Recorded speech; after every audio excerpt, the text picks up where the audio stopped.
North ഫ്രാൻസിലുള്ള van രൂപതയുടെ കീഴിലുള്ള വിശുദ്ധ അന്നയുടെ നാമത്തിൽ പണികഴിക്കപ്പെട്ട ബസിലിക്ക.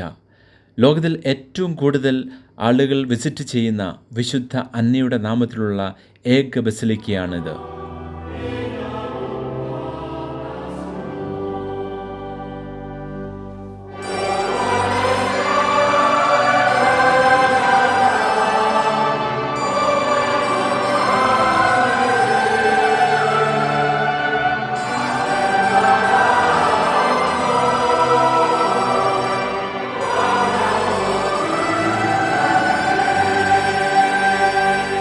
പരിശുദ്ധ കന്യാമറിയം അനേകം ആളുകൾക്ക് പ്രത്യക്ഷപ്പെട്ടിട്ടുണ്ട്, പല സന്ദേശങ്ങളൊക്കെ കൊടുത്തിട്ടുണ്ട്.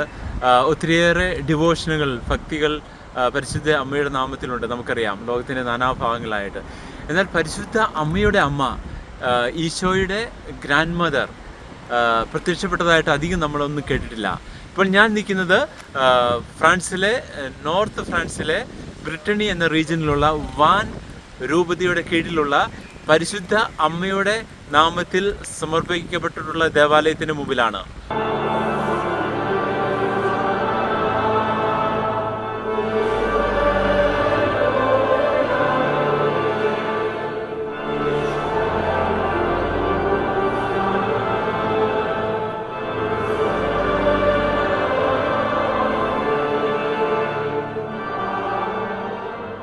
ചരിത്രത്തിൽ ആദ്യമായിട്ടാണ് മാതാവിൻ്റെ അമ്മയായ വിശുദ്ധ അന്ന ഒരു വ്യക്തിക്ക് പ്രത്യക്ഷപ്പെടുന്നത്. അത് ഇതേ സ്ഥലത്താണ്. 1623 ഓഗസ്റ്റ് മാസത്തിലാണ് ഇത് സംഭവിച്ചത്. പരിശുദ്ധ അമ്മയുടെ അമ്മയായ വിശുദ്ധ അന്ന അമ്മയെക്കുറിച്ച് മനോഹരമായ ഒരു അത്ഭുതം ഇവിടെ നടന്നിട്ടുണ്ട്. അതായത് ഈ പ്രദേശത്ത്, നോർത്ത് ഫ്രാൻസിൻ്റെ ഈ പ്രദേശത്ത് ഒത്തിരിയേറെ ആളുകൾ വന്ന് പരിശുദ്ധ അന്ന അമ്മയോട് പ്രാർത്ഥിക്കുമായിരുന്നു. ഇപ്പം അന്ന അമ്മയോട് പ്രാർത്ഥിച്ചുകൊണ്ടിരുന്നപ്പോൾ ഈ സ്ഥലങ്ങളെല്ലാം മൊത്തമായിട്ട് പരിശുദ്ധ അമ്മയോടുള്ള ഭക്തി കേന്ദ്രമായിട്ട് മാറുകയാണ് ഉണ്ടായത്. അപ്പോൾ 5-ാം നൂറ്റാണ്ട് മുതൽ ആദ്യത്തെ നൂറ്റാണ്ടുകളിലൊക്കെ ക്രിസ്ത്യാനികളായി കഴിഞ്ഞ ഉടനെ ഈ അന്നയുടെ നാമത്തിൽ പ്രാർത്ഥിക്കുന്ന ഒരു പതിവുണ്ടായിരുന്നു. പക്ഷേ 7ാമത്തെ സെഞ്ചുറിക്ക് ശേഷം അത് സാവധാനം മറന്നുപോകുകയും പിന്നെ ആളുകൾ അന്നയുടെ നാമത്തിൽ പ്രാർത്ഥിക്കാതൊക്കെ ആയി. അപ്പോഴാണ് 17ാം നൂറ്റാണ്ടിൽ ഇവിടെ ഈവ് നിക്കോലാറ്റ്സിക് എന്ന ഒരു കർഷകന് അന്ന പ്രത്യക്ഷപ്പെടുകയാണ്. ആദ്യമായിട്ട് വളരെ മനോഹരമായ ഒരു സ്ത്രീയുടെ രൂപത്തിൽ പ്രത്യക്ഷപ്പെട്ടു, ഒരു കത്തി ജ്വലിക്കുന്ന ഒരു മെഴുകുതിരിയുമായിട്ട്. ആദ്യമേ ഈ നിക്കോലാറ്റ്സിന് ആരാണെന്ന് മനസ്സിലായില്ല. അപ്പോൾ പല തവണയിൽ പ്രത്യക്ഷപ്പെട്ടു അതിനുശേഷം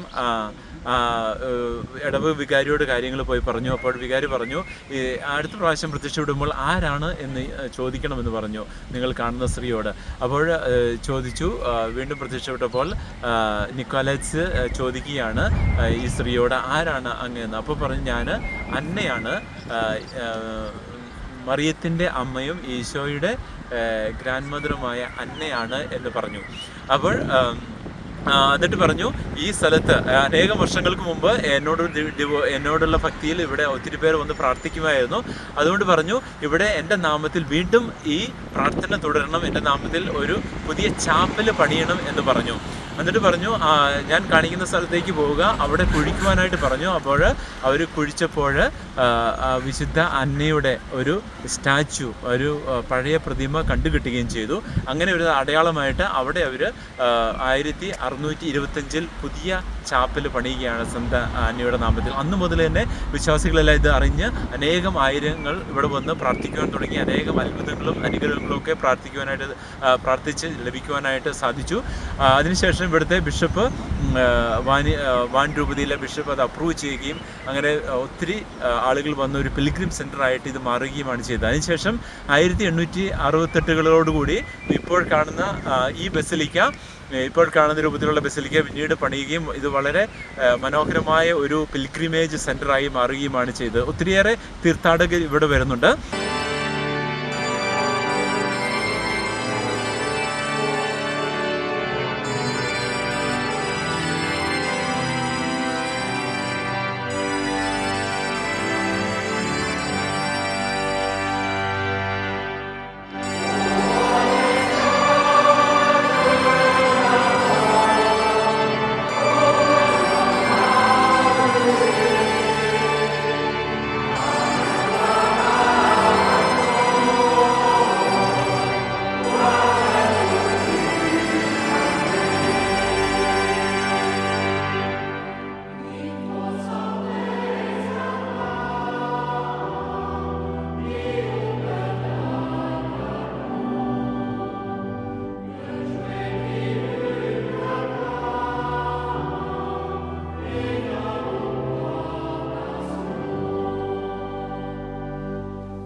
ഈ ബസിലിക്കയുടെ ഉൾഭാഗത്തിലേക്ക് കയറുമ്പോൾ ബസിലിക്കയുടെ വലതുവശത്തായിട്ട് പ്രത്യേകമായിട്ട് വിശുദ്ധ അന്നയുടെ രൂപം വെച്ചിട്ടുണ്ട്.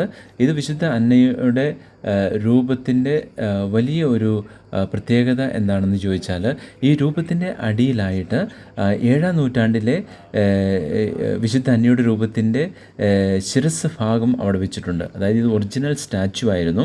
ഇത് 1798 ഫ്രഞ്ച് റവല്യൂഷൻ്റെ സമയത്ത് ഇത് കംപ്ലീറ്റ് ആയിട്ട് ഡിസ്ട്രോയ് ചെയ്യപ്പെടുകയും അതിനുശേഷം അത്ഭുതകരമായിട്ട് ഈ സ്റ്റാച്ചുവിൻ്റെ ശിരസ് കണ്ടെത്തുകയും ചെയ്തു. അതുകൊണ്ട് അവിടെ വരുന്ന വിശ്വാസികൾക്ക് വണങ്ങുന്നതിന് വേണ്ടി പ്രത്യേകമായി നിർമ്മിക്കപ്പെട്ട വിശുദ്ധ അന്നയുടെ രൂപത്തിന് താഴെ വശത്തായിട്ട് ഒറിജിനൽ സ്റ്റാച്ചുവിൻ്റെ ശിരസ് പ്രത്യേകമായിട്ട് വെച്ചിട്ടുണ്ട്. അവിടെ വന്ന് പ്രാർത്ഥിച്ചു പോകുന്നവർക്ക് വേണ്ടി വണങ്ങുന്ന പ്രത്യേക ഒരു റിലിക്ക് കൂടിയായിട്ട് ഇതിനെ കണക്കാക്കപ്പെടുന്നുണ്ട്. ഇതാണ് ബസിലിക്കയിലുള്ള പ്രധാനമായ വിശുദ്ധ അന്നയെ വണങ്ങുന്ന രൂപത്തിൻ്റെ സ്ഥലവും മെഴുകുതിരികൾ കത്തിക്കുവാൻ വേണ്ടി പ്രത്യേകമായി നിർമ്മിക്കപ്പെട്ട സ്ഥലമാണ്. നമുക്കറിയാം, ഫ്രാൻസ് എന്ന് പറയുന്നത് ഒരു സ്പിരിച്വാലിറ്റി, ഒത്തിരി വിശുദ്ധരുടെ ഒക്കെ ഒരു സ്ഥലമാണ്. അപ്പോൾ ഫ്രാൻസിൽ ഏറ്റവും കൂടുതൽ ആളുകൾ വിസിറ്റ് ചെയ്യുന്ന തീർത്ഥാടന കേന്ദ്രമാണ് ലൂർദ്. രണ്ടാമത് വിശുദ്ധ കൊച്ചുത്രേസ്യയുടെ സ്ഥലമായ ഫ്രാൻസിലെ ലിസ്യു എന്ന സ്ഥലം. മൂന്നാമത്തെ ഏറ്റവും കൂടുതൽ ആളുകൾ തീർത്ഥാടകർ വിസിറ്റ് ചെയ്യുന്നതാണ് വിശുദ്ധ അന്നയുടെ നാമത്തിലുള്ള ഈ ദേവാലയം. അതുകൊണ്ട് ആയിരക്കണക്കിന് ആളുകൾ വന്ന് ഇവിടെ പ്രാർത്ഥിച്ചു പോകുന്നു. ജൂലൈ 26-ാം തീയതിയാണ് അന്നയുടെ തിരുനാൾ. കാരണം എന്താണെന്ന് ചോദിച്ചാൽ, ജൂലൈ 26-നാണ് 1624 അന്ന പ്രത്യക്ഷപ്പെട്ടപ്പോൾ നിക്കോളാസിനോട് പറഞ്ഞു, ഞാൻ അന്നയാണ് എന്ന് പറഞ്ഞ് റിവീൽ ചെയ്ത ആ ദിവസമാണ്. അതുകൊണ്ട് ഗ്രിഗറി 13-ാമൻ മാർപ്പാപ്പയാണ് ജൂലൈ 26 വിശുദ്ധ അന്നയുടെ തിരുനാളായി പ്രഖ്യാപിച്ചത്. അപ്പോൾ വിശുദ്ധ അന്നയുടെ തിരുനാൾ ദിവസം ഇവിടെ പ്രത്യേകമായ ഒരു ആഘോഷമുണ്ട്. ഈ ഗ്രാമം മൊത്തം വിശുദ്ധ അന്നയുടെ നാമത്തിലാണ് അറിയപ്പെടുന്നത്. സെന്റ് ആന്നെ ദി ദൊറേ എന്ന് പറയും ഇവിടെ.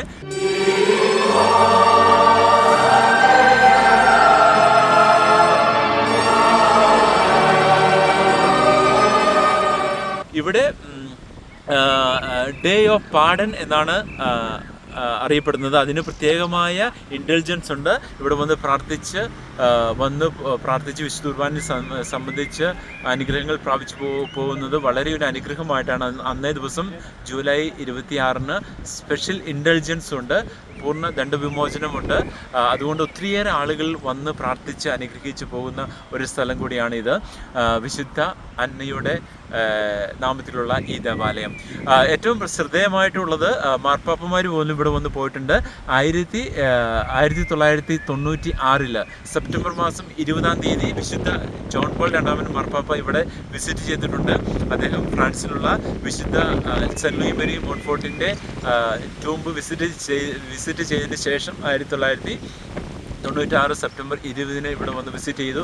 അനേകം ആളുകൾ വന്ന് ഇവിടെ വന്ന് പ്രാർത്ഥിക്കും. ഏകദേശം 1,50,000 ആളുകൾ വന്ന് ഇവിടെ സന്നിഹിതരായിരുന്നു ജോൺ പോൾ രണ്ടാമന് വന്നപ്പോൾ. അതുകൊണ്ട് ഇത് വളരെ പ്രധാനപ്പെട്ട ഒരു പിൽഗ്രിം സെൻ്ററാണ്. പരിശുദ്ധ അമ്മയായ വിശുദ്ധ അന്നയുടെ നാമത്തിൽ എല്ലാവരുടെയും പ്രാർത്ഥനാ നിയോഗങ്ങൾ സമർപ്പിക്കുന്നു. വിശുദ്ധ അന്ന നമുക്കെല്ലാവർക്കും വേണ്ടി പ്രാർത്ഥിക്കട്ടെ. വിശുദ്ധ അന്ന, അതായത് എല്ലാ വിവാഹം കഴിച്ച സ്ത്രീകളുടെയും അതുപോലെ തന്നെ മക്കളില്ലാത്ത അമ്മമാരുടെയും ഒക്കെ മധ്യസ്ഥയാണ്. അതുകൊണ്ട് മക്കളില്ലാത്ത എല്ലാ അമ്മമാരും വിവാഹം കഴിച്ച എല്ലാവരുടെയും നിയോഗങ്ങൾ വിശുദ്ധ അന്നയോട് ചേർത്ത് വെച്ചുകൊണ്ട് നിങ്ങളുടെ എല്ലാ നിയോഗങ്ങൾക്കും വേണ്ടി പ്രാർത്ഥിക്കുന്നു. ഗുഡ്നസ് ചാനലിന് വേണ്ടി Father Georgy Kalarickal, in front of the Basilica of Saint Anne d'Auray, North France.